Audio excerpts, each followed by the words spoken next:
Let's go!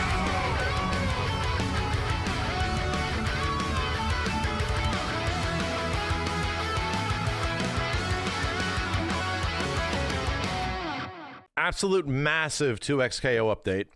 I'm putting myself over here. Devs are back talking about a variety of stuff. This is a big conversation. I saw there's some show matches. We'll watch a little bit of it. Let's go through here, and I'm just curious. There's controls, gameplay variety and decision making, player agency. Okay, there's a lot going on here, dude. Seemingly, devs have been cooking in the background. They ain't been doing nothing. Game's going through a lot of changes. Let's start from the beginning.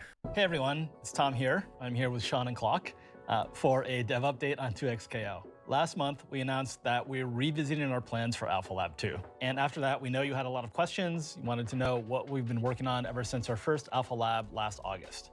So in this video, we're gonna catch you all up. We'll go over all the big gameplay changes since Alpha Lab 1 and walk you through our newest champion, Jinx, and finish off with a dev show match. First, let's talk about how Alpha Lab 2 fits into our overall development plan. Until now, the focus has been getting our core gameplay right by building and testing demos of the game at events like EVO and Combo Breaker. Yes, in every single playable version of this game that I've tried, between the stuff that changed from older builds to now, it always felt like they were not final on core gameplay mechanics. Like that was still being worked out, you know? And your feedback here has really helped keep us on track. At this point, we're feeling pretty confident about the core game, and so we're entering a new stage of development and shifting our focus to the mountain of surrounding work that it takes to launch a really great game. This is stuff like back-end servers, improving matchmaking, localization, and UI. Alpha Lab 2 was intended to be a larger scale playtest on the road to launch, but as we were putting it together, we find ourselves having to make some short-term trade-offs that could end up ultimately delaying the launch of the game. So we've decided to downsize that test in the spirit of getting the full game out to everyone as soon as we can. We're still planning a large-scale playtest closer to the actual launch, and as we dial in the details, we'll continue to put the game together and keep you in the loop.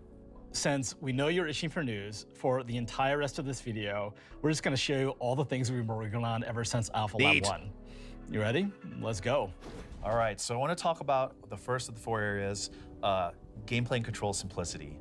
So we just received a lot of feedback that inputs felt confusing and Please, no more diagonal inputs requirements. Consistent, and that there's actually some that overlapped and you're trying to do one thing, but you got the wrong outcome.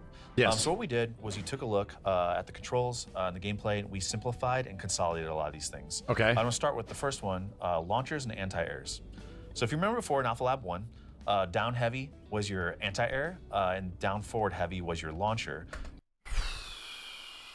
Big no likey. So they're about to change it and make me very happy. And this is pretty confusing. So what we did was we made it so that just down heavy is your launcher that has anti-air properties. Lovely. So jump at me, Clock. Be able to have a little invincibility there, and you can follow up with a combo. Cool. Which is great. But this is also your launcher. So there's no more launcher plus anti-air as separate things. And you notice that some characters that had one, you know, or the other, dude, they just remain with one. Jinx is huge. Like she's like 6'4", or else Yasuo is like a 5-foot king. Characters like Darius and a few others, we actually kept that move on. Jinx is as big as Darius. Holy shit. She's huge. Is she like mega tall? On their kit with a different input. So this button for Darius used to be his anti-air. This is now forward and heavy, so you can still use it for pressure and combo routes and things like that. I also want to talk about sweeps and overheads. So before, the input for overhead used to be forward and medium, and we got a lot of feedback that people were like, hey, I'm running after people and I'm trying to hit medium to start pressure or combo, but I'm actually getting my overhead, and it didn't feel very good. So there are now characters that have overheads, they're now on down, forward, and medium, and we're trying to consolidate that, as well as sweep is down, forward, heavy. So anybody that has a sweep, it's on down, forward, heavy. Okay. And then the other thing I want to talk about was team button simplification. Forward plus team to call your forward assist, especially out of block, was a little bit of a struggle because sometimes you would get push block and then, you know, lose a bar, and it just wasn't very intuitive with how you'd want to pressure folks. So now you just press team, that does your old forward assist. Just like before, holding back and hitting team, that does your back assist.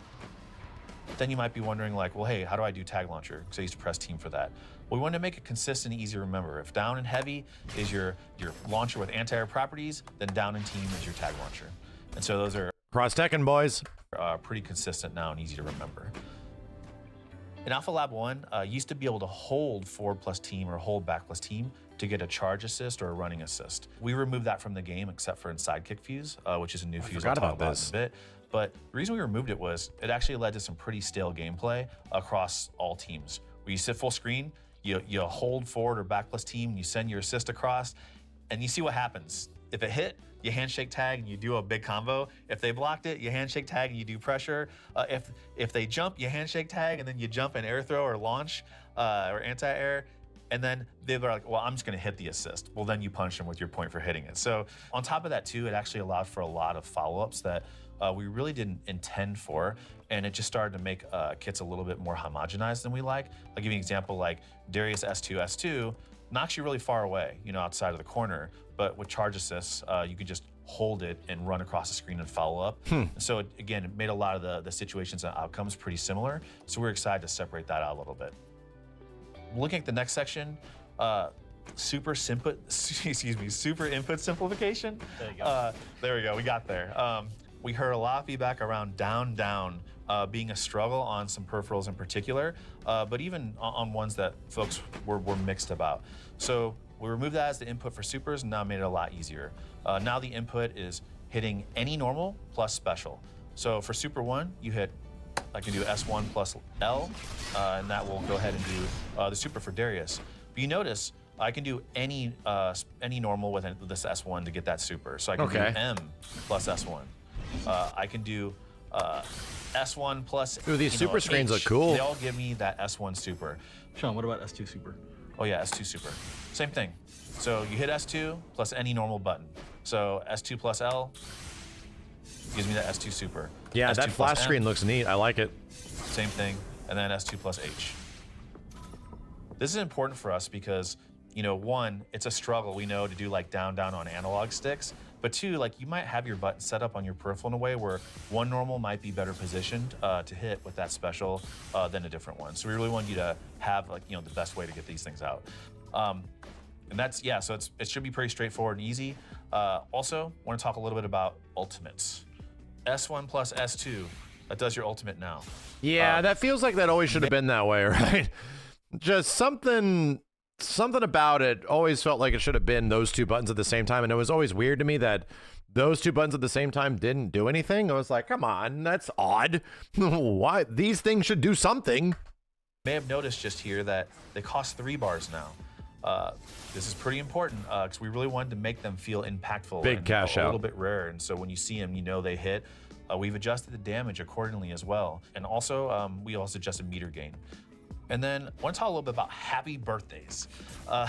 Specifically, I know some of you, myself included, may have been in Alpha Lab. You got this happy birthday, clock's 9 over here, and one of the characters falls out.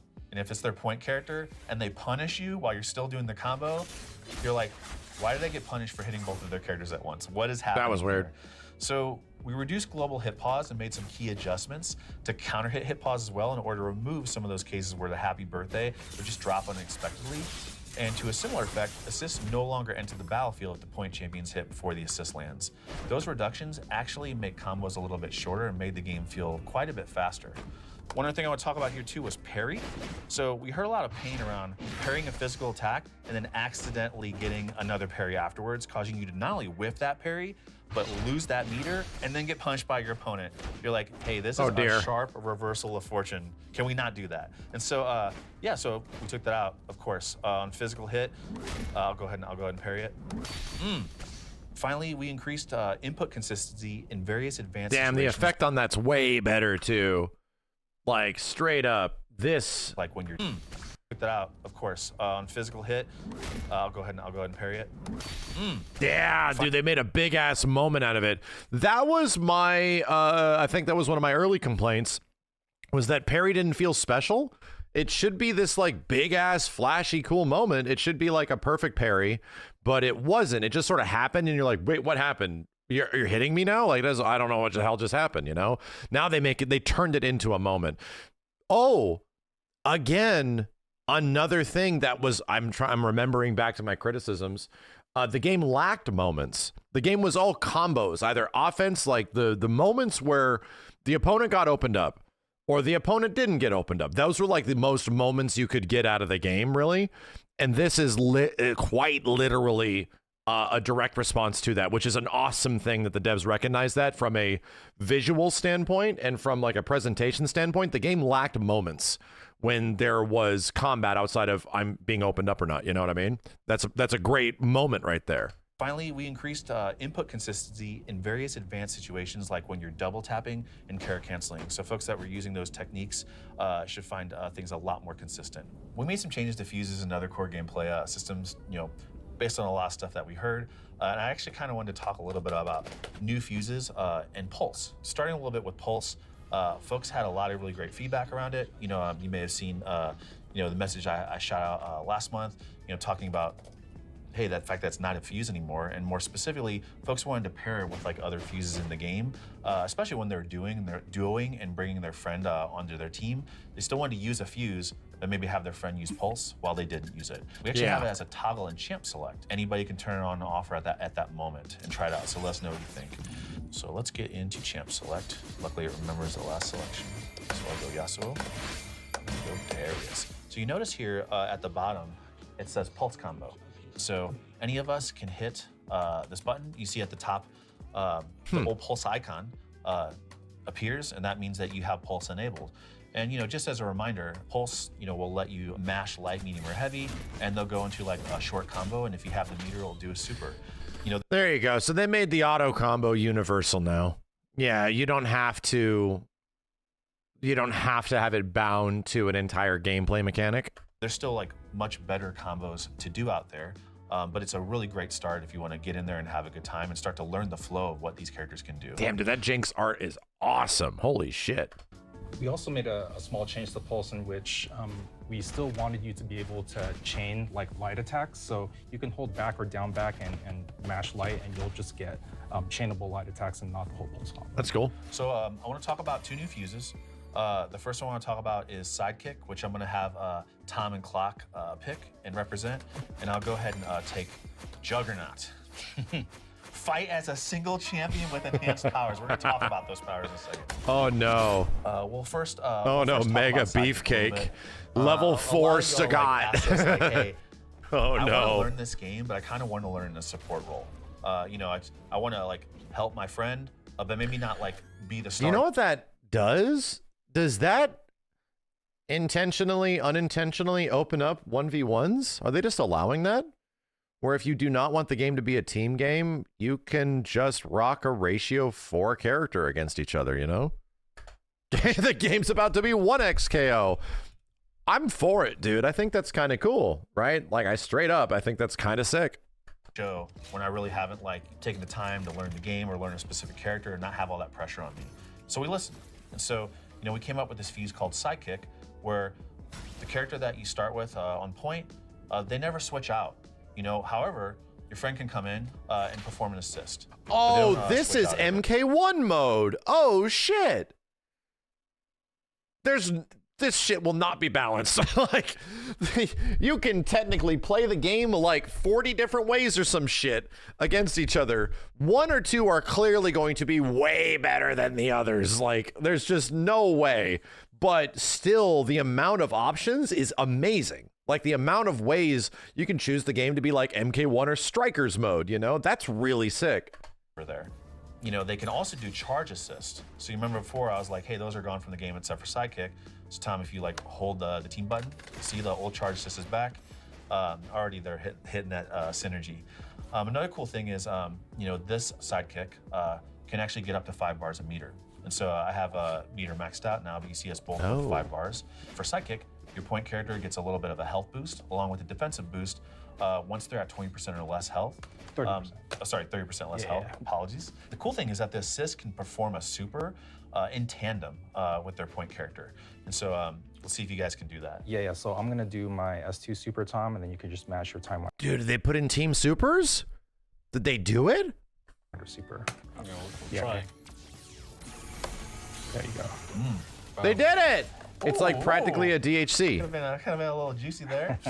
If you notice, Cool. like Sidekick has Fury Break at the start. You know, That's we used cool. to call the combo breaker system in our game dynamic save. It's a mouthful. It's a lot of words, all right?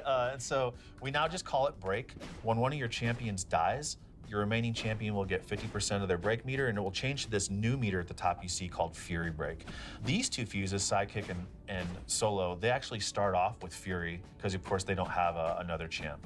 The really cool thing about Sidekick is that the assist character, the assist champion, the person using it, can actually like reduce the combo damage their point is receiving. We call it like combo softener internally, and it makes this really cool visual and sound effect. And you start to learn the timing of combos subconsciously when you're doing it, but you really feel like you can help out. How do you do it? So basically, you press any attack button the moment that the opponent's attack lands. So we're gonna try it. We're gonna see you do this. The little blue glow is the softener.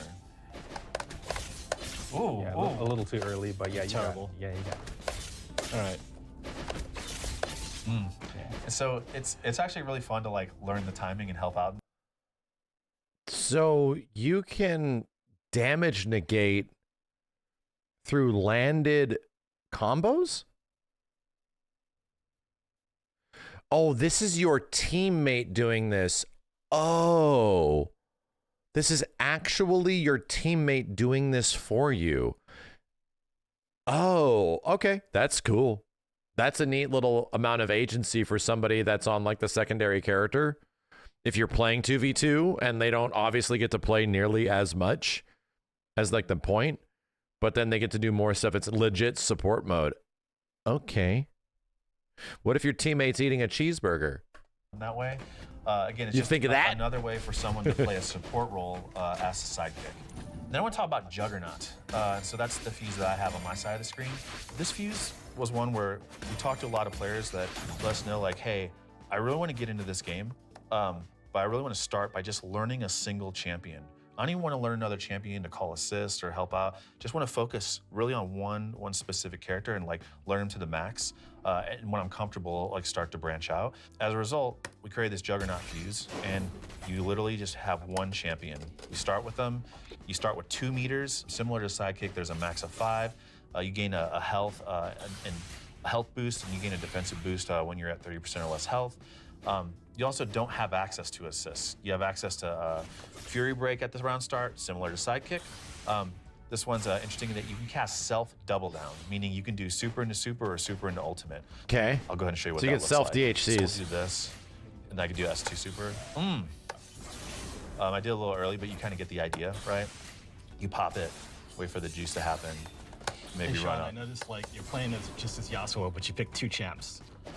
Yeah, exactly. You want to tell a little about that, Clark? Yeah, so you know, Sidekick and Juggernaut, they're unique in that during gameplay, the point and the assists cannot switch roles. However, during pre-round agency, so when it says ready, fight, we allow in all the fuses for players to switch by holding the team button, then it could do a quick tag. That's also cool. the same case for Juggernaut and Sidekick. So That's in cool. the You case can of make the choice Sidekick, at the last minute. You know, I'm Sean's sidekick, but maybe the next round we want to switch it up a bit.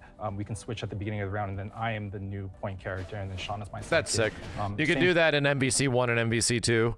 In the versus screen, you can actually change the order of your team before you start, which is a mind game sort of thing. for Juggernaut That's as neat. well. If you can pick 2 characters, you don't even have to play the second character, but you can always switch between them from round to round. Say like Tom and Clark are just rocking my Yasuo, and I lose that round, but you know I've done a little bit of look ahead. I know they're not good against Darius, so at the start of the next round, I'll just like hold that team button and switch to Darius. But again, that round I got only Darius. you're locked in. Darius. Yeah. Yep.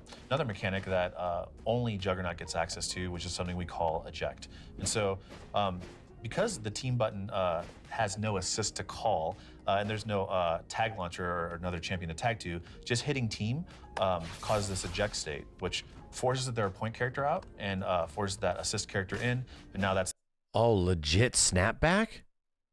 their new point. And so you could do things like this, and you know there's a little Ah, so solo character gets the ability to do incoming mix because you can snap them out, right?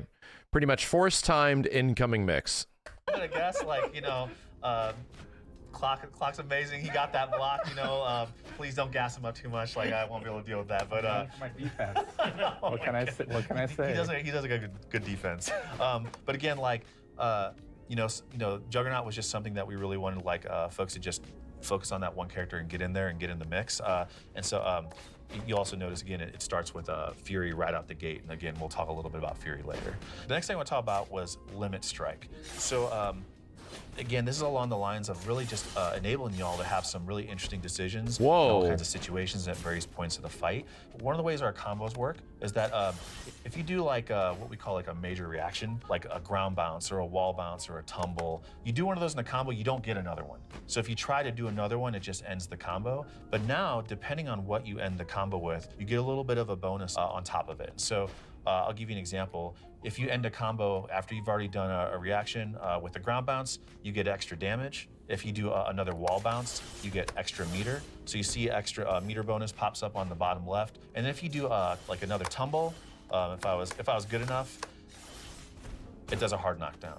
Bro, Killer Instinct enders. Battery ender, yep. Literal KI enders. Damage ender, battery ender, wall bounce ender, you know, hard knockdown ender. It's KI shit. Nah, but it's not built into like a combo ender, but just like you could choose what the final hit will do at the end of a combo to give you something, you know? Yeah, and from that hard knockdown, I can't roll forward or back, so I'm kind of stuck holding whatever mix-up they have. That's cool. That's really cool. About was meter and damage decoupling. So we saw a lot of routes in Alpha Lab 1 that kind of resulted in, how do I get the hard knockdown? And hey, what is the most damage and meter I can get, like, to get there? But in Alpha Lab 1, these things, meter and damage, weren't decoupled. So it meant a lot of the decisions around the routes that you would pursue just weren't very interesting. As a result, in this new version that you're going to play, meter and damage are now separated from one another. And attacks build up very specific amounts of meter, independent of the damage done. And this just allows you to choose, like, hey, do I want to pick a specific route for damage, or do this other route that might do less damage, but maybe gives me more meter, or even positioning as well. Aha, so they are trying to get rid of B&Bs, right? Or they're trying to make it so that there is more than one B&B. Because you just look at the same combo happen way too much, like in a match, in a round. So they're trying to get to a point where maybe there's more than one. Maybe it isn't just max damage. Maybe the whole point is that there are different goals now at the end of every single one, which is an agency thing. That's really cool. This is all very good shit so far, dude. Yeah, so this combined with the limit strike system, we really want to give players a lot of decision making within their combos based on how they start, based on how they want to end, and their champions and how they can capitalize off of these different enders. Exactly. And Clock talked a little bit about like hard knockdown, limiting some options. And so I want to talk a little bit more about that. We actually gave you some options when you get knocked down so that you're not just like stuck there and having to just guess for your life all the time over and over again and literally just stuck in the forever vortex off of everything. So when we knock you down, actually let me use a different one. You can sweep me. Okay, I'll just sweep you. You have a bunch of options now. So you can hold forward and roll forward. And this, as you saw, this does go through you. This wasn't there before. I think we were mad complaining about this, where it felt like, dude, you just have to hold mix in this game like crazy. Like it is kill or be killed kind of a situation once you get like a knockdown. Can be a way to get you out the corner. Another thing from Street Fighter Cross Tekken, you know. You can also hold backwards and roll back, and then you still like can use your get up attack as well. Oh, sorry, I was holding that. Here you go. Right. And that's just like holding. Yeah, that was the big option before. Also made a change to the get up attack, and that it breaks armor now, so you can't just like blow through get up attacks with armor. Yeah, we were seeing a lot of folks just really reduce all the decisions on wake up just by getting some ice on Brahm's shield and doing an armored swing, and even like beating get up attack was pretty rough. I want to talk a little bit about assist speed as well, and so. Some of the assists in our game were just flying in way too quick. Like, they just instantly appear. Like Darius Shoulder, Echo Chrono Strike, Ari Spirit Rush. It was like right away. There was like no reaction time whatsoever. And so we slowed it down a little bit. So the assist that comes in, it went from 10 frames to 15 frames. That's a lot. Just allowing for a little bit more interaction. That's a lot more. So like I was even able to block. I wouldn't have been able to block that before. I'm telling you right now. Yeah, so let's talk about the feedback surrounding player agency. You know, we heard that most players didn't mind making mistakes, but did mind when they frequently found themselves in zero agency states for long periods of time. So we've been working on some changes designed to increase the fun uptime and reduce the amount of time you spend trapped in the corner, getting comboed, et cetera, et cetera. So first up, let's talk about dynamic save. We're now calling dynamic save break. And Thank you. yeah, the hitbox now gets bigger over time, and then blocking break is easier to combo from. So yeah. Hey. You also get 50% break meter after a champion dies. Why? Well, we saw and heard that how hard it was to make a comeback. So even when folks were evenly skilled, it was hard to make a comeback. As a result, we removed Fury as a fuse and now have a new system called Fury Break. It shows up in some of the new fuses. So when a champion dies, you gain 50% break meter and becomes Fury Break, which gives you a 25% damage boost and a 25% damage reduction. Okay. You can activate this the same way as you activate Break by pressing, S1 or S2 plus a team button. Of course, if you're playing duos, then your duo does that for you. There are several types of Fury Break activation. So Sean's doing it offensively. So you do it in the middle of a combo. It does a wall bounce, and you get, it allows for follow-up, so you can end your combo with it to increase your damage. That dude is mad glowy. Of the combo to increase your damage. The bonuses that you get, so like the damage reduction and the damage boost, it allows for 10 seconds when you do it offensively. Similarly, if you do it defensively, you get those same bonuses. So you can Fury Break here. Yeah. So similarly, Sean has Fury Break activated right now, also lasts 10 seconds. The big difference is that if he does it in neutral, so if he doesn't do it offensively or defensively, just does it in neutral, the bonus actually lasts for 20 seconds. So this game might legit be the most mechanically dense fighting game since CVS2. Like, straight up. It was already, like, a lot going on with all the fuses and stuff, and now there's more fuses and more stuff. And I think it honestly has like more mechanics in general than even CVS2. Like, I'm starting to like tune out some of this stuff because they keep saying new things. And it's like, whoa, holy shit, dude. 20 seconds. 20 seconds. It's a lot to learn. But that means you can't use it in a combo, and that also means you can't use it to save yourself. So Yeah. it's sort of trade-off. Sure. One of the great things about Fury Break is when you're in that Fury state, you can dash cancel, and it removes 5 seconds off the clock. 15 frames is 1/4 of a second. It is. And for most people, that is not reactable. Like 14, 13 frames is the absolute cusp of human reactions if you're looking for the one thing specifically. So if you're going to tell me, is 15 frames reactable? Not really. Like, it might be sometimes if you're looking only for that, If you're waiting for the color to go from white to black, yes, you can call it on like 15 frames, 14 frames. But if you're waiting for the color to go from white to black or purple, then it's going to take longer for you to make that decision, So after your remaining You have to be time, expecting it. And so I'll go ahead and show you. I have it on. You can dash cancel any special or normal as long as you have it left on hit Strive or Rush. block, which is really powerful. And so I'll show you like some fun stuff. Let's see if Clock can block this. Oh my. That shit's crazy. I would have blocked the second part. I mean, there's a lot of would'ves. No, he would have blocked it. So it's kind of the idea of like, hey, you're in this Fury state. It's still similar. We call it Fury Break. It's still similar. Like it works like a combo breaker. You can still like get them off of you and have a little bit of time. But hey, if you want to use this thing offensively, if you want to like pressure, like if you just block, like, sorry if I do this. They're stuck there for a second. So like they have to guess now. Like, and then. And so there's a lot of pressure that can be had. Doesn't lead to an immediate combo. To Fury and Fury Break. I know, again, we showed like Juggernaut and Sidekick, and they start with it on because they only have those single champions up front. But in any other feud. They are 1/4 into the video and you're overwhelmed.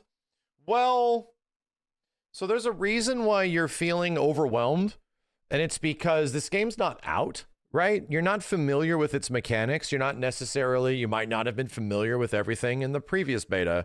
There's no game for you to go back on right now and sort of like learn these things and apply them and give yourself muscle memory, much less brain power, to process this shit working in real time. If the game was out and this was like a year later, then yeah, you could be like, when you hear of all the crazy heat mode changes in Tekken 8, well, that stuff makes sense because you've been dealing with that shit for a long time. You know what I mean? So what you're saying is absolutely right, but it's more of a criticism of the way the information about 2XKO is being presented. The information is not being presented as if the game is new. It's being presented almost like the game has been out for a while, but it hasn't. You know, to me, like most of this stuff would be significantly better almost in a situation where it's like all the pre-release stuff that's being sent out of the game for the majority of the audience, which is like most people that have no clue how any of this shit works. You don't highlight it, right? Where it's just like trailers and you just show characters doing cool stuff. You show the cool things, but you don't explain the cool things. You know what I mean? There's a big difference when the game's going through so many changes, and that's the difference, is that this game is not out. It is still going through changes. It will go through more changes by the time the Alpha Lab 2 is out. You know what I mean? So that's just the nature of it. It feels like 2XKO has been out for a long time, and the rate at which we're getting information and updates on gameplay stuff, it's hard to keep track of like where we're at and what's working because we don't have an actual game to play, you know? Use like double down, 2x assist, freestyle. Once your first champion dies, just remember you get that 50% Fury Break meter, and Fury Break is on. It's ready to go. Like once you decide to use it. Like I was watching this and I actually don't understand the difference between Break and Fury Break. Right? They said at the beginning of the video there's not going to be an Alpha Lab 2. Oh, they're just going straight to release. I definitely heard that incorrectly. So that. They're just skipping Alpha Lab 2 and only doing a release? No, there is. Okay, I was about to say. There is an Alpha Lab 2. I am like, did I hear that shit wrong? Cool, so let's talk about push block. You know, we got a lot of feedback in push block. Okay. Yes, this was another one where I was like, Lab 1, that push block was just not available enough. It cost 1 bar, so the cost was pretty steep. And also, if you didn't have any meter, then you were just stuck and you couldn't push block at all. So yes. Now it no longer costs a bar of super meter. Now it's performed by pressing the team button while you are blocking. And if you are the assist, then the assist is the one responsible for that's the badass push block. We call this push assist. So this shares a cooldown with your assist. So and also allows you to handshake tag after a successful push assist. Damn. So, it's much more available now. You have to make a choice between, calling your assist and offensive pressure versus defense. And if you're playing with a duo, your duo is responsible for protecting you from pressure. So I think that's cool. You got to help me out here when it comes to getting Sean off of me. All right, let's see. Hey. Yeah, and then I can kind of keep the party going. So cool. AirTech, we saw a lot of combos which were not, real combos during Alpha Lab 1 since folks were not AirTeching, and holding a normal attack button while getting comboed was just really unintuitive. Tell me they just take it away, right? Just take away Blackbeat, right? Which is what it's called before in Guilty Gear. It's like a fake combo, not a real combo. Just take it away. I hope that's what they're getting at, that they're no longer going to do like the Dragon Ball Fighters, like the blue combo, the black beat, all that kind of stuff. We just have them just pop out. So we decided to make it occur automatically. Clock, like, this seems cool, but like, say I do a combo and you AirTech back, right? Yeah. It was, that's always been a weird thing, right? Just throwing it out there, even in Dragon Ball, even in like Guilty Gear, Xrd and shit. Blackbeat combos were always weird to me. That like, why doesn't that just happen automatically? If I have to hold the button down during a combo, I'm not really doing anything, dude. If I have to mash the buttons during a combo, it's not like I'm particularly doing anything. So anyway. Can't I just like juggle you there like for a long time? So what we've done to combat that is you can opt out of the automatic air tech by holding down. Oh, interesting. Yeah, so we want to prevent any sort of like checkmate situations and give you another option to protect against offense. Gotcha. But of course, if I'm holding down and Sean knows I'm holding down, he can just like launch me again or something, you know? He can just keep hitting me. So they turned it into a mind game. Yeah, so not a real combo, but that's the sort of trade-off between, you know, air teching and not air teching. We do take those though. We do take those. That's going to be rough. Because there is going to be so much knowledge checking around fake combos. That's going to be a lot to absorb. And many people will have no clue why. Well, that's okay. That is only if you are holding down, right? That's only, well, okay. So here's what is, in the event that you do nothing, you auto tech out and then you go in a direction, but you know somebody's going to be auto teching, right? Hold on. What I'm trying to say is that I think it's cool for high level. I think it's actually interesting, but I'm wondering at low level, my dude, like you don't understand why you're not hitting the ground, right? I'm wondering if that could happen, or you're just getting like bounced like crazy because you're auto teching out and you're auto teching into a vulnerable state or like a block state, and you just have to hold shit like crazy automatically, you know? I really wonder how this is going to play out. So, you know, Sorry, I'm always thinking of like casual Joe Schmo is trying 2x KO for the first time and playing against some dude, and all of a sudden he has no clue how the hell to hit the ground after being launched from a combo. He has no clue. changes in Alpha Lab 1, we heard a lot of feedback that, you know, it was pretty boring to end like a combo with an OTG, which in Alpha Lab 1, it forced the back roll, and then it really put you, you know, at your opponent's mercy to their wake-up games, right? So now when you do a weak OTG on the ground, we give you the same suite of get-up actions as we do for other knockdowns. Yeah, I can roll back. Cool. And I can do my get-up attack. Another one that we focused on was reducing combo length. Combos were too long or felt too long. We made a lot of adjustments with the goal of just... Combos were not too long. I'm going to throw it out right now. Combos were not actually that long. The combos were you repeating a similar string of attacks too much. So when you were seeing a similar thing happen like 2 to 3 times where it eventually goes to an ender, it was like an antithesis Skullgirl, right? Where Skullgirls is about you doing like different things to gimmick the combo system to allow it to be longer. You saw a lot of the same shit mid combos, like, yeah, lightning loop shit. That's why everyone fucking hates Zero. That's why everybody hates Zero, because when Zero lands his combos, they always look the same. You know, they always get into the lightning loop and then you get cooked. Like shortening them in the feel in general. So for one, you can no longer call assists after a tag launcher. You can also no longer tag after performing a double down super or supers with both champions in one combo. As an example, in Alpha Lab 1, we were seeing combos with multiple double downs in them, and it was taking a very long time. We also reduced hit pause across the board, which we talked about a little earlier, but this really makes combos feel a lot shorter. It also makes the game feel a little bit faster as well. I also want to talk a little bit about red health regeneration. There were a lot of games where like a champion would get damaged with a lot of remaining red health, and then once that red goes away, you see that gray there, and that gray is what actually heals up. People would just literally run away for a really long time, and a big factor in this was... This has been a reoccurring issue in games that don't force you to engage, right? Where the player needs to be rewarded for engaging. And in some of these games, you get a bar that comes back, right? You get like either an offensive or defensive meter that returns only if time has passed, right? MK11 is the most shining example of this shit, where somebody will use their offensive or defensive meter, and what do they have to do after? They have to sit back and just wait, right?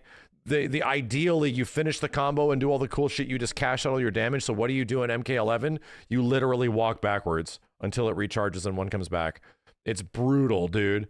So, for example, Street Fighter 6 and Fatal Fury are games that have like rebuilding gauges, but the fastest way to rebuild those gauges and the more effective way is to be offensive. So it forces not just aggression, it forces you to fight.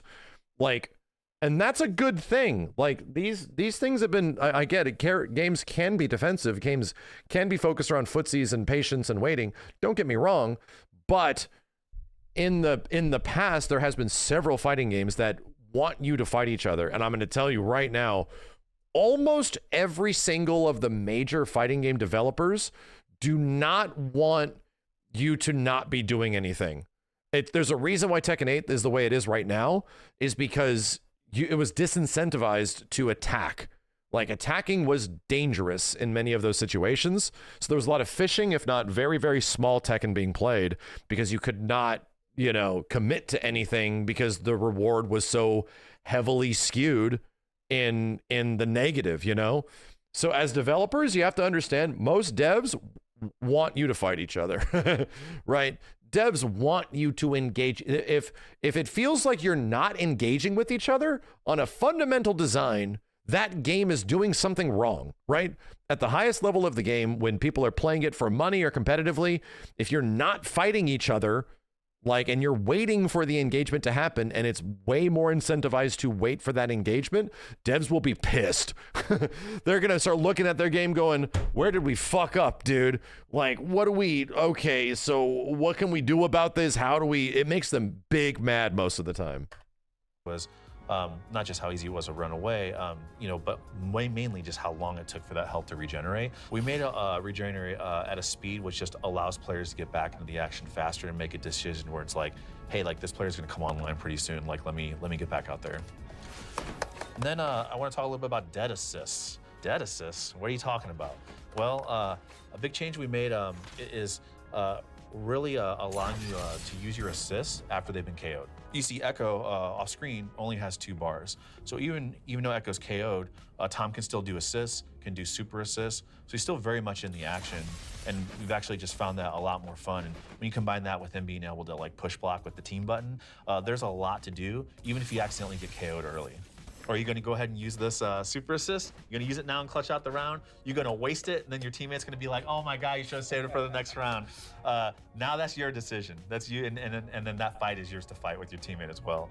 We still want there to be some counterplay, so like I said before, Tom, if you call your assist out, yep, and you'll notice like that's a 7-second cooldown, and it's a long time, you know, and so you can, you know, get your window back to try to turn the tides there.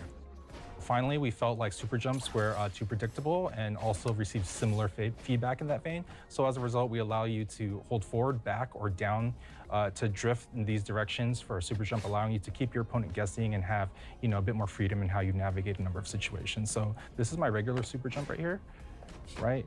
I can get that same distance and like hold it back. You can also hold down when you super jump to sort of, affect the angle much more. I was gonna say, are they gonna add friggin' MVCI hyper hops and shit? KOF hyper hops, right? That's also in MVCI. Or MVCI, you get a lot of different jump options and shit. And no kidding, you also get hyper hops. It's the exact same input in MVCI. I was wondering if they were gonna do short hops, right? So we just wanted to give you, a little bit more agency over your jump arc with super jumps. Yeah, we had a lot of work that we wanted to do in order to improve clarity and excitement, whether you're playing or spectating. This also lined up with a ton of feedback that you all provided us around experiences with both. One note we heard was sometimes in a match, champions were too close together and it was pretty hard to tell what was happening. So as a result, we increased the collision pill size so that now they are more visually separated during combat. Assist cooldown. So we heard from you all that the location for the assist cooldown timer was too far from the action. So you centralize this around the match timer. That way it's easier to see in the middle than it is on the sides of the screen where it was before. Another thing that we heard, well, wall bounces were really fast and hard to follow up on. So we changed the animation for it and slowed it down a bit to make for easier combos. So here, I'm gonna jump up so you can combo me. Yeah, and so got a bunch of hits Jinx right done here now. is falling, much slower. That feels than perfect. She would have in Alpha Lab 1, so it just makes it a lot easier to follow up on. So handshake tag, we received a lot of feedback that handshake tag, while you're Yeah, so we said the same thing. Jinx is really tall in this game, like really tall. She was as tall as Darius. We were like, what? this was getting hit. Was not only confusing but frustrating as well. So we just took that functionality out. So Tom, maybe. Yeah. Tom, you come, yeah. And then I'm gonna try to handshake tag and I can't. Oh, okay. Yeah. So get hit one more time. Really good. Yeah, that always felt. Yeah. So I'm trying to handshake tag and I can't. Ah, so you can handshake tag after you got hit? That happened? Huh. Okay. So bad block indicators. So we heard that sometimes it's really hard to understand how you got opened up, especially in hectic heat of the moment battles. So we decided to add an indicator for incorrect blocking. So for example, I'm going to be blocking low here and Sean's going to hit me high. Let me just stand. Let me hit you with a normal low, just so you can see the difference. Got it. So just stand there. Yeah. So that's me getting hit normally, and then this is me, blocking high. You see the yellow shards coming off. Yeah. And same thing with overheads. And you can see here that we've actually Yeah, I definitely was. It just felt like a hit more spark. Striking, whether it's high or low, so that you can tell the difference between getting hit high or low. So Yeah, that's cool. You'll know exactly why you got hit, and you'll be able to defend against those situations. In the It just future. looks like a hit spark to anybody else, but Finally, yes. When you do something amazing, we want to make sure that everyone in and out of the game knows it, and the height matches and skill required to reach this moment. So now a successful physical parry. We put some presentation on it. So yeah. So Hell yeah. yeah, we've slowed it down. Yeah, first try. This was like my biggest complaint about the game was like more moments, dude. We need more moments in the game. Very rare moment. So we put some presentation on it. We added some time dilation and some and we wanted to make sure that the effects weren't covering up the champs as well. So clarity This is great. and presentation.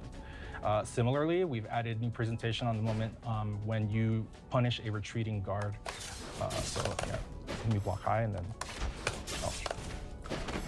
Okay, so as you can see, we have some, we're slowing down. So retreating guard. I'm trying to remember what the hell that is. So wait a minute, retreating guard is still in the game, along with the assist push block.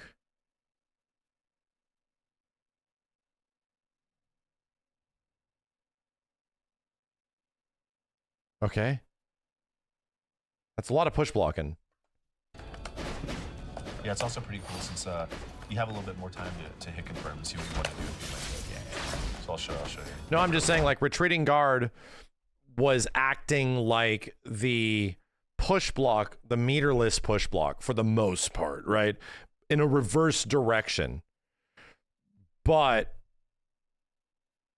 now there's also a meterless assist-based push block, So I'm very curious how that feels in total, because now there's like multiple push block options that are going to have like different inputs and shit.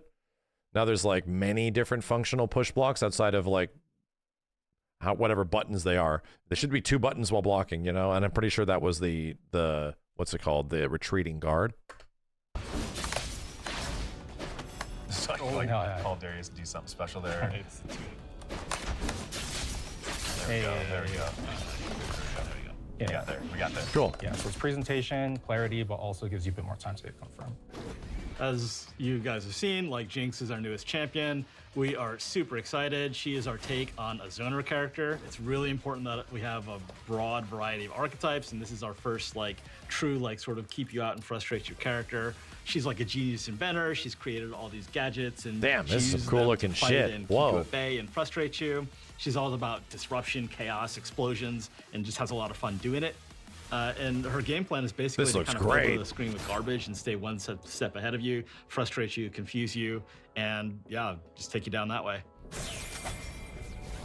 God, I love her taunts. Damn, so good. That costume is great. I'll start with her normals. She's got a little light, medium, heavy, and she's got her little crouch light, medium, heavy. Her down forward light's a little slide, get some distance. And then, she's got like a running medium attack, which is the low, and you can combo off of it, which is really cool. So she can go in. She's not just keep you out forever. Like you might want to pick your spots to go in. She's also got down forward heavy, which is an overhead, and she can combo off of it and do some stuff there. Cool. But yeah, she's got like a couple things here, and one thing I want to call out too is her M's all use her zapper, and that will actually come into play with how it interacts with her kit, which I'll go over in a second. I want to talk about her specials. So she's bringing out Pow Pow, and she's shooting that machine gun. The cool thing is, as you saw, mine only did 6 hits, but Clock's did 12. It's because you can hold it. So if you just want to hold it and grind it out, you can, which is really fun. You can also hold up to extend it. And so you can hold it and then hold up and hold it. And you can get 20 hits out of this thing, which is pretty fun. We'll talk about yeah. That's a really cool point as well. One of Jinx's unique abilities is that she can cancel her S1s into her S2. And so her S2 is missile, and she can cancel this on hit or block into missile. Cool. You can lift them up and then cancel into a missile and things like that. So she does have a lot of opportunities to use both her S1 or S2 specials together. Talking a little bit, she has a back S1, which is a nice little like anti-air spread, which again, you can combo this into the missile like when Kilgore. they jump in and try to follow up, which is really cool. She's got an air S1, so she's grinding it out mid-air, which is really cool as well. And you can again combo that into missile. So I'll go ahead and just show you real quick. You can cancel it right away. So cool. That looks fun. All right, let's talk about her S2 specials. So that's her rocket. She's shooting that out of her awesome weapon, Fishbones. You can shoot one on the ground. You can shoot it in the air. You can also hold it, which takes a second to come out, but then it flies out really fast. She can also shoot it down while she's in the air. And this hits you. It also hits OTG, so you can do some cool, fun stuff with that. She's also got down S2, which is a rocket jump. She can hit down forward, or down back. So it's a really unique. These are some fun ass looking specials, dude, or normals. And it also hits OTG. So these are really cool looking. And then she has a back S2. So you might notice this meter just above the super bars with her zapper. When it's full, you hit back S2.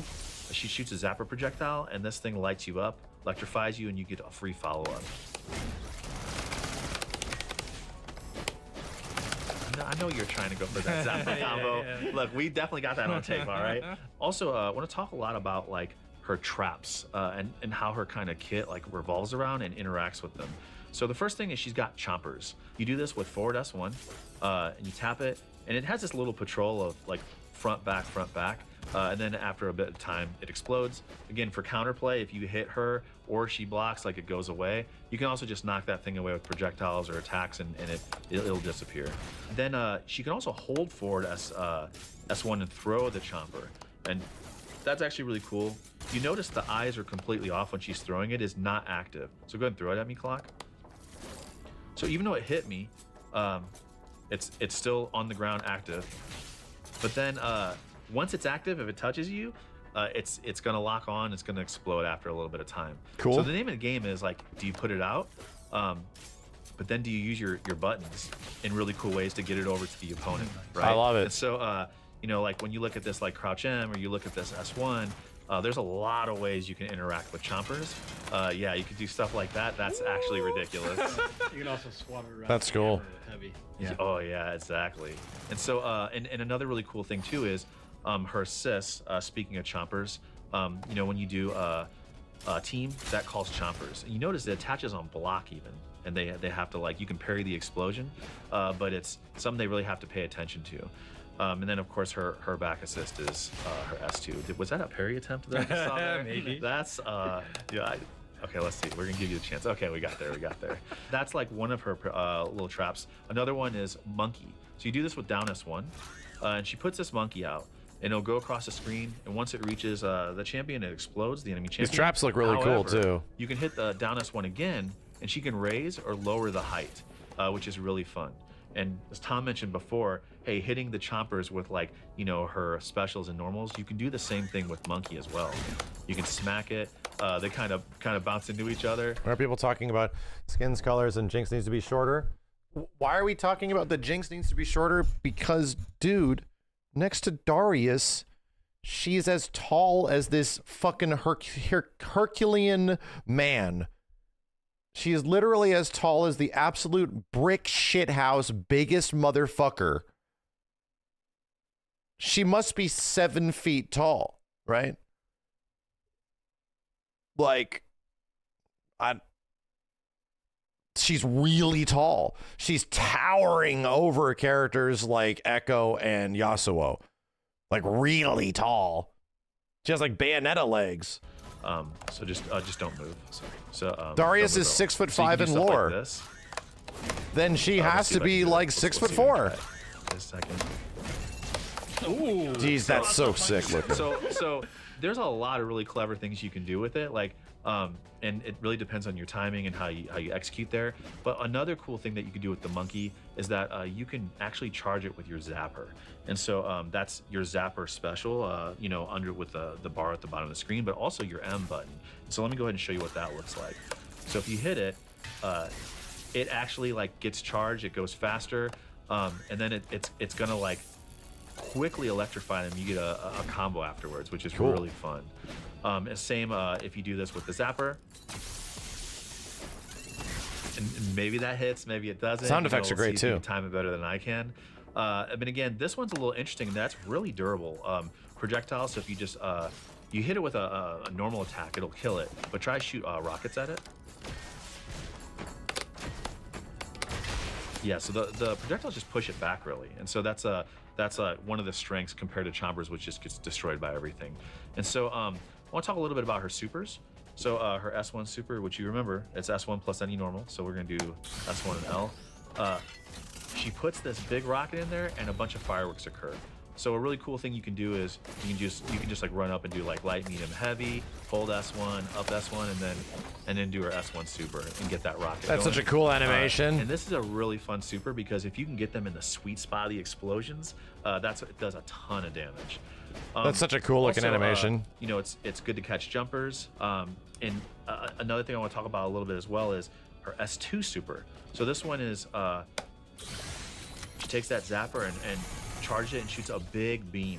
It doesn't do as much damage as the fireworks in the sweet spot, but it's great for killing assists, you know, and hitting like multiple people at once. Also, once you activate it, after the activation, you can hold up and angle it upwards. So you can do it, and if someone tries to jump, you can react during that freeze. You can also shoot it straight in the air or straight down, as Clock showed. And we'll see if we can get this guy going. It's so easy. I'm just really bad at this game. Jesus. There we go. I was doing the wrong one. I was doing S1. And so yeah, you can shoot that down. You can shoot it straight. See, he tried to parry. Oh, let's see if we can parry this thing. Hold on. Let's see if we can parry this. Let's hit. Oh, you do hate to see a misplay. You do hate to see a misplay, but we like the attempt. If y'all can parry that, send me a clip. Send us all a clip. We want to see it.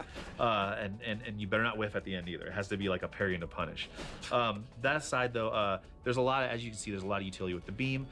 You have S1 plus S2, which is her ult. This is one of my favorites. It's really sick.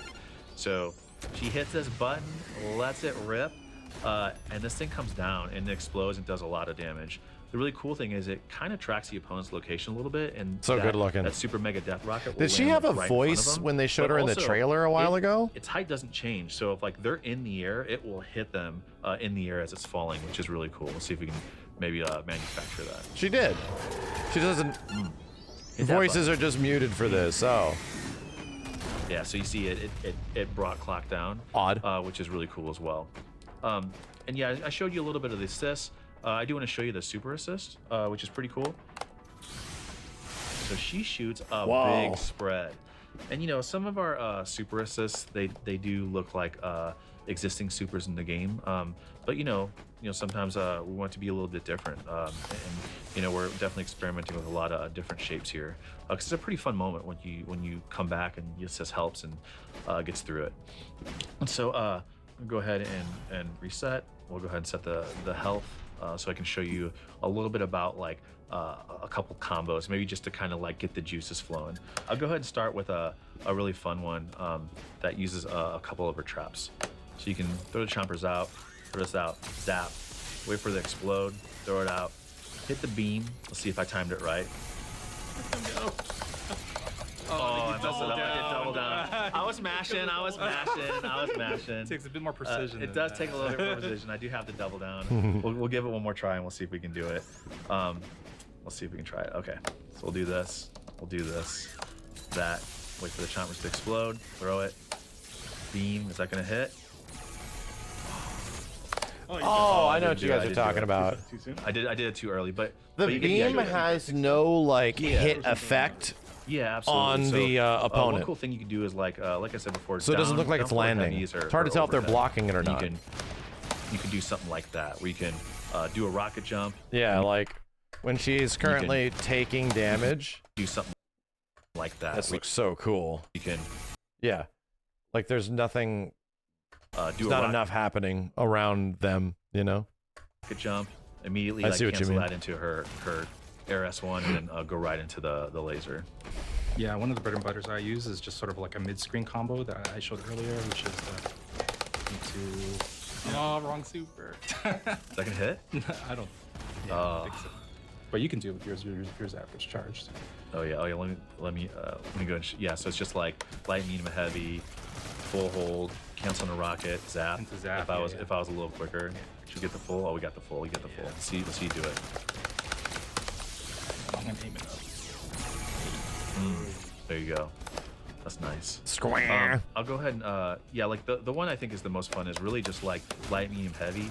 Hold this, lift it up, and then do the fireworks. The cool thing is you can start setting up. So I'm putting a monkey out. I'm throwing a chompers, and there's like already stuff coming at him on the screen. Yo, how dare you hit that thing down? I get it. That's disrespectful. Let me go ahead and I want to show you like two more really fun combos again, just to kind of get the juices flowing. These are pretty hard. They took me some time to practice. I didn't make these up. Shout out to the team that made them up. So one of the things I wanted to show off was this unique normal she has, back heavy. Ooh, and weird this is launcher. cool because it puts her airborne.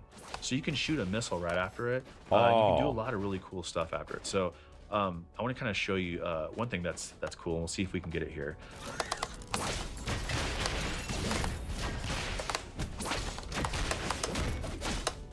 This is awesome. Ooh, there we go. There we go. Very nice. How This you looks use her so normals cool. in conjunction with all of her traps is just what really like makes her fun, you know, to a lot of us, and we're excited to see you all like dig into it. I'll leave you off with just one more. This one's like pretty hard for me, and so I'm gonna need a lot of tries. I need some cheering from y'all to see if we can get this. I believe in you, Sean. This one I'm gonna thank you. I'm gonna try to use Darius assist and use some traps here. So we'll see how it goes. All right, that didn't get there.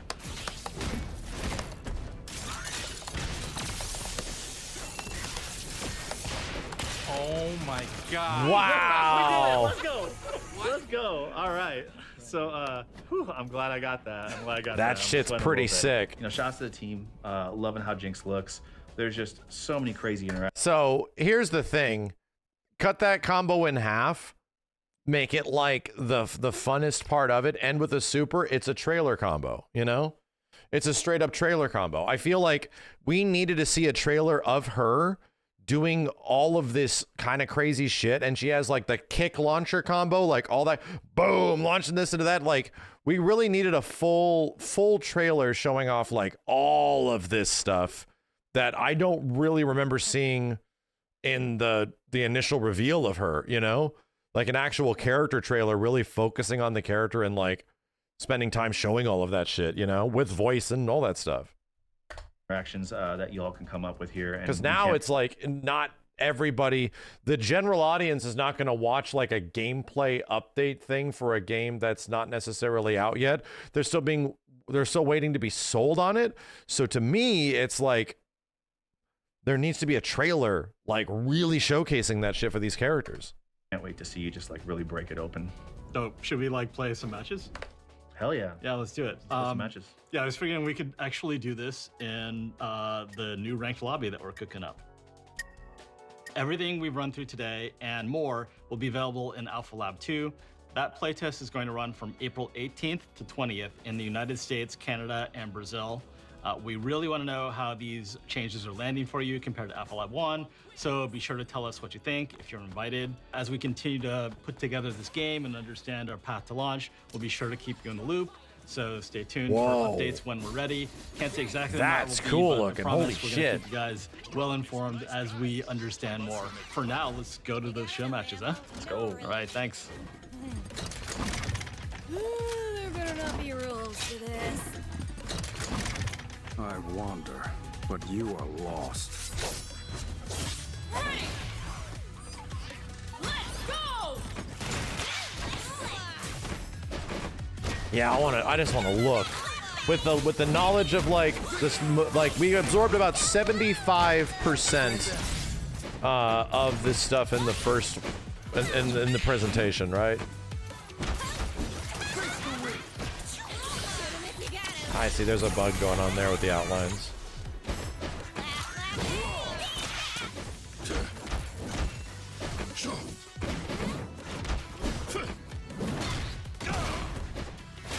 Okay.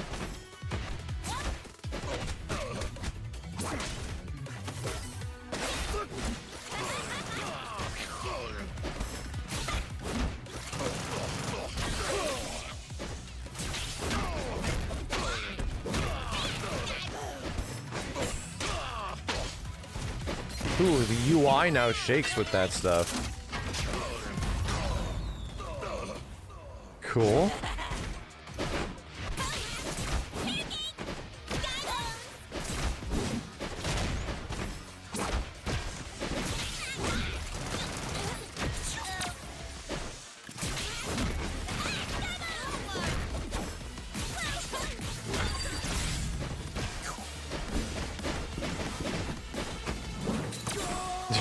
Yasuo just getting zapped in the face. Hey! Let's go!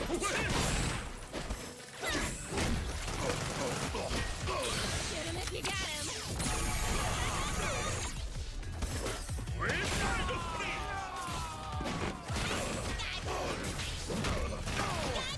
Wow, cool.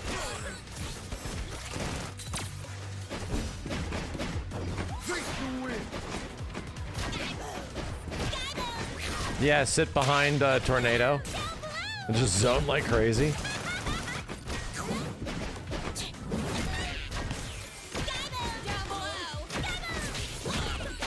Yeah, no Alpha Lab for Europe or Asia is a little weird.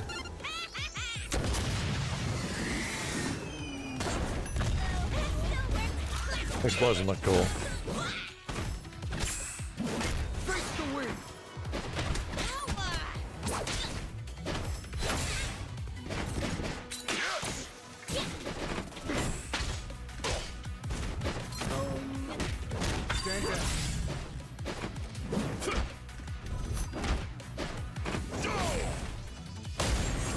Oh, that's right. That leads to like a ground stun state.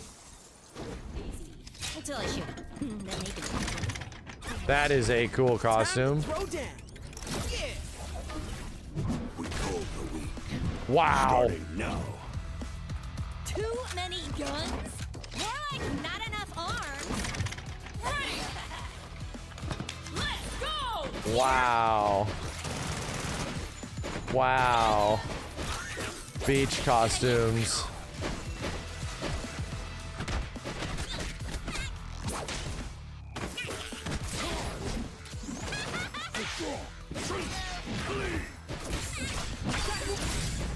What is the axe?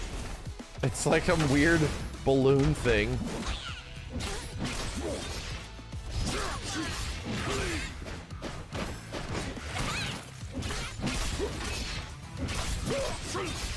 Damn. Darius still got the Darius combos, bro.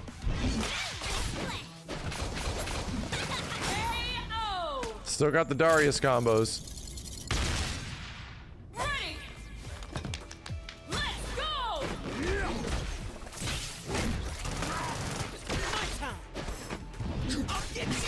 Yeah, so Jinx is under Juggernaut right now. Lives longer, but is more buff. Doesn't have a team member. No, it's Sidekick. Under Sidekick. So the assist is being piloted by a player 2. That's what it is.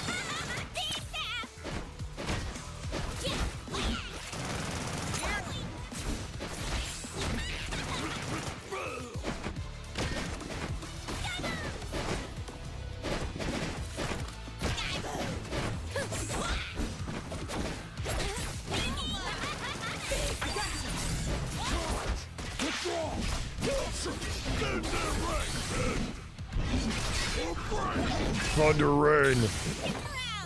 Whatever the hell he says.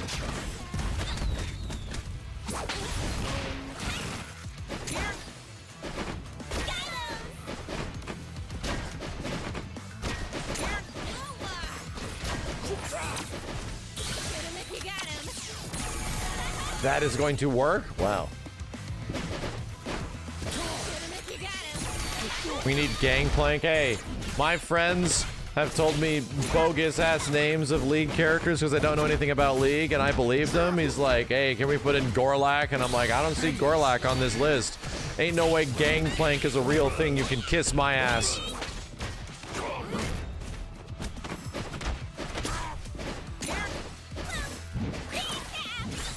Legendary champion Gorlak. He is though? Nah, he's actually not. Whatever you think you saw was not real. It's not real.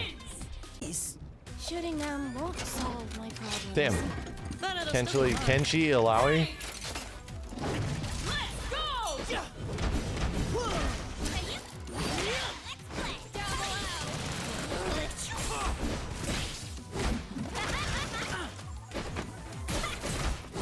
Gangplank is in League.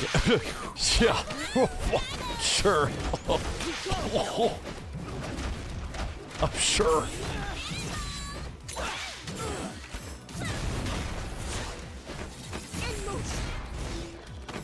Sure, buddy. Okay.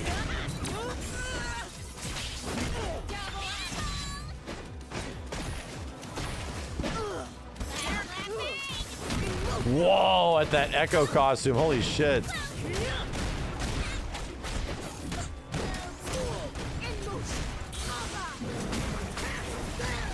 This looks good. The only thing we're missing is a parry, right?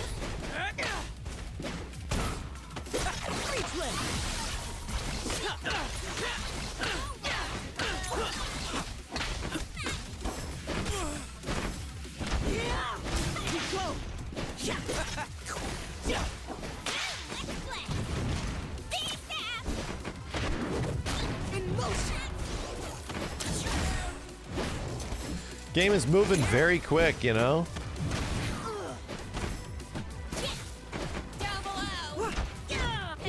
I'm not really noticing the fact that combos aren't very long. It's just that the overall functionality of the game is moving a bit quicker, you know? It's definitely looking better. What I'm starting to see is that some of the outlines from this, like, from this length away make it kind of hard to see the characters at times. Some of the outlines look good on the inner outlines, but on the outer outlines, they're so thin that it feels like it makes the characters kind of hard to see. And they look like they're kind of smudgy at times. I don't know. Like, I almost wish there was some more consistent. Yeah, like, check this out. There's this really nice, harsh back outline here, but the foreground outline isn't nearly as big. So it's probably a bug, right? And I'll just say, if that isn't one, that is a complaint. Where it's like, yeah, like some of the outlines of characters at times feels like inconsistent on the edge of characters where, like, yeah, the line weight is messing with me, making the characters look like hard to signify where they're in the background to much less where the other characters are overlapping.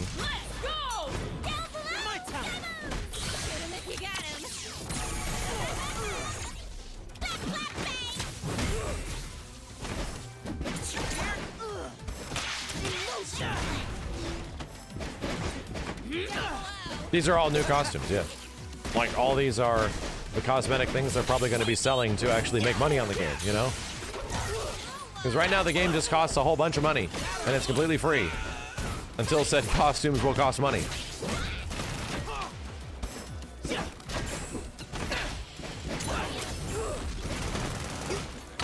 Yeah, it could be on the new skins, you know?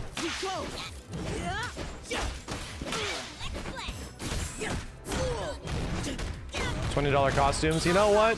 Marvel Rivals exists, man. Like, granted, there's way more characters, but still. $50 skins? I hope not.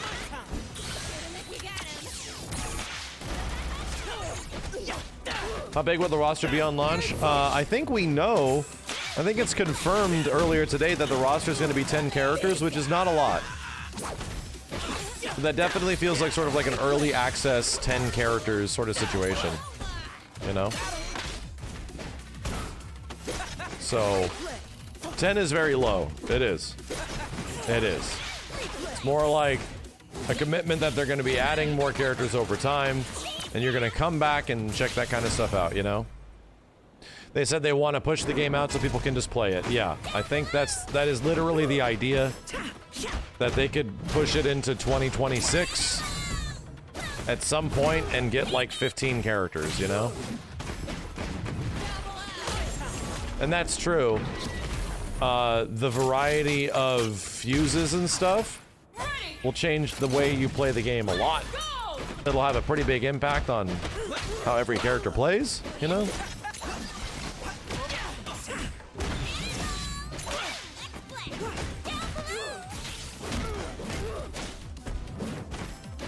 I think there's 8 characters so far that they have shown off.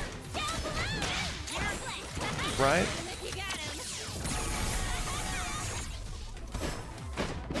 This game was in development for how many years now? You think this is the 3rd or 4th version they've made? Yes. Probably the 4th. I would imagine the game went through like, it was 3 completely different games until where we're at now. So the game's free? Yeah, it's free to play.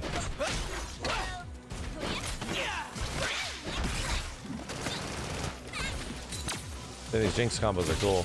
Oh, that's neat. You get in with the slide. Cool. I like her conversions, man. They look really neat. The only problem is that makes it very hard to set up any kind of DHC, you know? Yeah, that's a welcome to game development thing. We're like, oh, we made like 3 different games on the way to making this game. Yep. Normal.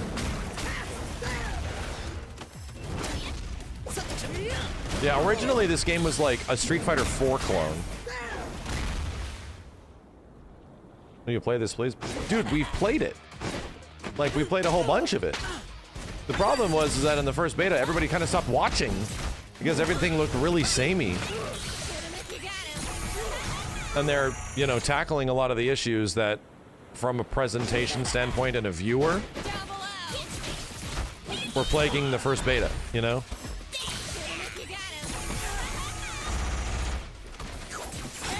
Bah. Cool. Yeah, that looks great. It looks significantly better than before. I'm hoping a lot of the control scheme issues also alleviate themselves when we just play this version a little bit more. Yeah, it looks like they're going through a massive amount of refinement, like a massive amount. And it feels like the game overall, they're trying to make it a lot more accessible in many ways while still trying to keep all of the FGC depth, you know? Crazy ass mechanical depth. I do think that a lot of people are sort of bewildered by the mechanical depth, and even I am too, when they just keep going over stuff. When you don't have already a grasp of how 2XKO plays because it isn't a real video game that's actually out yet, it's sort of hard to place all those things and where they go when you don't know how the game works. But still, it just shows that it's a growing game. It's a community-based game growth development project, right? That will be growing with its audience and showing its audience new crazy things. So that's just like League. It's true. It's just like all the other ones.